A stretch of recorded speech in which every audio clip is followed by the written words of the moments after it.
थाना ताजगंज के अंतर्गत दो पत्नियों का मामला आया सामने। पति के अंतिम संस्कार को लेकर हॉस्पिटल के बाहर हुआ विवाद। मृतक की बताई जा रही थी दो पत्नियां। दूसरी पत्नी का आरोप पहली पत्नी द्वारा की गई है हत्या। कुछ समय पूर्व हुआ था गैस गीजर से हादसा जिसमें 3 सदस्य हुए थे घायल। जीआर हॉस्पिटल में चल रहा था इलाज। 75% झुलस चुके थे अशोक अग्रवाल। इलाज के दौरान कई हद तक हुआ था सुधार। कुछ दिन पूर्व ही किया था हॉस्पिटल से डिस्चार्ज। कहरई मोड़ स्थित निवास स्थान पर लता अग्रवाल कर रही थी पति की देखभाल। 2 दिन पूर्व प्रथम पत्नी के पारिवारिक जन पुलिस की मौजूदगी में पुष्पांजलि हॉस्पिटल में इलाज कराने को लेकर ले गए थे घर से। पुष्पांजलि के नाम पर लाए थे घर से, हॉस्पिटल ना ले जाकर ले गए थे घर पर। स्थिति बिगड़ने पर प्रातःकाल किया उपाध्याय हॉस्पिटल में भर्ती। कुछ घंटों के पश्चात रेलवे रिटायर कर्मचारी अशोक अग्रवाल ने तोड़ा दम। पत्नी का आरोप की गई है हत्या। विवाद को बढ़ता देख एकता चौकी प्रभारी अन्य पुलिस बल के साथ घटनास्थल पर मौजूद पंचनामा भर शव को भेजा पोस्टमार्टम गृह। पोस्टमार्टम रिपोर्ट आने के पश्चात हो पाएगा मृत्यु का कारण स्पष्ट। मैं मारुति सिटी के अंदर निवास करता हूँ। मेरे पास में ये श्री धामपुरी के अंदर अशोक अग्रवाल उर्फ अशोक सक्सेना पुत्र श्री लक्ष्मीनारायण सक्सेना निवास करते हैं। इनकी पत्नी मेरे घर पे आया जाया करती थी, तो इन्होंने अचानक से 25 तारीख को मुझे बताया कि मेरे पति घर में सिलेंडर में गैस से आग लग गई है। तो तुरंत मैं अपनी कार लेकर भागता हूँ। इनको जीआर हॉस्पिटल में भर्ती कराया जाता है। जीआर हॉस्पिटल में इनको फुल ट्रीटमेंट मिलता है, सही भी होते हैं। 25 तारीख को और उसके बाद 30 तारीख को मैं स्वयं अपने आप जाकर, मानवता के नाते, मेरा कोई रिलेशन नहीं है इनसे, कुछ भी नहीं है, मानवता के नाते पैसे अपनी पॉकेट से खर्च करके मैं उनको वहाँ से छुट्टी कराता हूँ। हिस्ट पुष्ट थे, बहुत अच्छी तरीके से बातचीत कर रहे थे, कोई प्रॉब्लम नहीं थी उनको किसी तरीके की।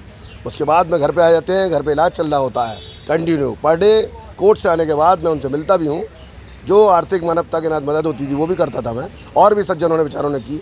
अचानक से 7 तारीख को इनकी पूर्व पत्नी के परिवारजन आते हैं और मैं कोर्ट में था, मेरा पुत्र भी एडवोकेट है, बाकी अदर्स लोग पहुँचे, तो ज़बरदस्ती से ये लोग अशोक सक्सेना को अपने साथ ले जाते हैं, पुलिस के सामने ज़बरदस्ती ले जाते हैं। रिटर्न में एक रवि नाम का इनका पुत्र है, वो ज़बरदस्ती ले जाता है। सारे वीडियोज़ हैं, मीडिया पे भी आता है, और आकर कहते हैं कि हमें तुमने सूचना नहीं दी, जबकि सारे न्यूज़ चैनलों पर, सारे पेपर्स के अंदर सारी बात घटना आती है।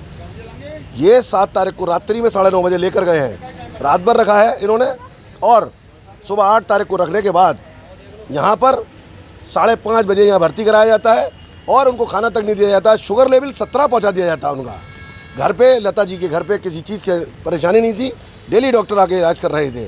वहाँ किस तरीके से व्यवहार किया गया, हत्या की गई। पत्नी थी इनकी, लता है जो दूसरी पत्नी है, क्या उनके यहाँ उनकी स्थिति सही मानी जा रही थी? नहीं, उनके यहाँ स्थिति बिल्कुल कंटिन्यू सही थी।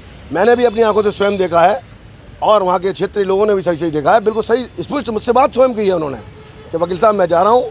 पहले तो जाने को वो तैयार ही नहीं थे, ज़बरदस्ती से ये लोग ले गए, जबरन ले गए हैं। जबरन पे पुलिस वाले, एकता चौकी के पुलिस वालों ने लिखित में लिया है इनसे, वो रिटर्न स्टेटमेंट हमारे पास में है कि हम यहाँ से पुष्पांजलि ले जा रहे हैं। पुष्पांजलि में हमारा भाई काम करता है। पुष्पांजलि ले गए थे क्या? ना, पुष्पांजलि ले गए, ले आकर इन्होंने मुझसे क्वार्टर में अपने घर में जाकर पटक दिया है। और यहाँ एक दिन अपने रखने के बाद, भूखा प्यासा मारने के बाद, आज उपाध्याय हॉस्पिटल में जाकर सुबह 9:30 बजे भर्ती करा दिया गया है। अंतिम सांसें लेते हुए समय में भर्ती करा दिया गया है।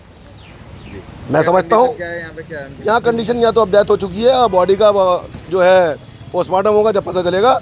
मैं समझता हूँ उसकी हत्या की गई है उनकी प्रॉपर्टी के नाते, क्योंकि पहली पत्नी के नाम पर नॉमिनी है, उनके पास इंश्योरेंस उनको मिलना है। क्या नाम है आपका? लता अग्रवाल। कहाँ रहती हैं? ब्रह्मपुरी फेज 2। क्या घटना हुई थी? घटना हुई, गीजर में आग लगी थी, नहाने गए थे, मैं रोटी बना रही थी तो मैं चिल्लाई। कब की घटना थी? 25 तारीख की। 25 तारीख को कहाँ भर्ती किया था आपने? जीआर में। क्या वहाँ पे क्या इलाज लगातार चलता रहा था? लगातार चला। किसने किया था, इलाज करवाया था? मांग के सब लोगों से इकट्ठा करके पैसा, मैंने अपनी चीज़ बेची 35,000 की, और लोग आगों से मांग के कराया था।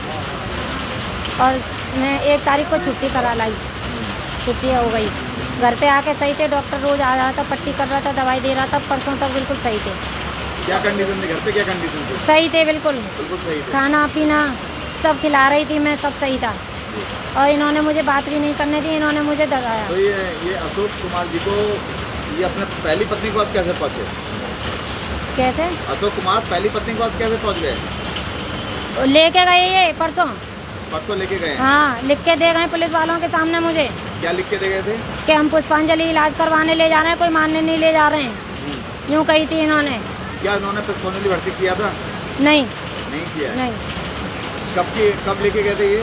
परसों शाम को 7 बजे। परसों शाम को 7 बजे लेके गए थे। हाँ, आज ये हम लोग उपाध्याय आप लोग आए हुए हैं, क्या कारण है उपाध्याय में?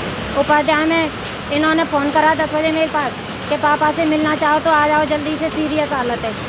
बस जब आप यहाँ पे आए थे तो अशोक जी की क्या स्थिति थी? खत्म थे, जब कुछ भी नहीं था उनमें। खत्म हो गए थे। हाँ, तो क्या लगता है आपको?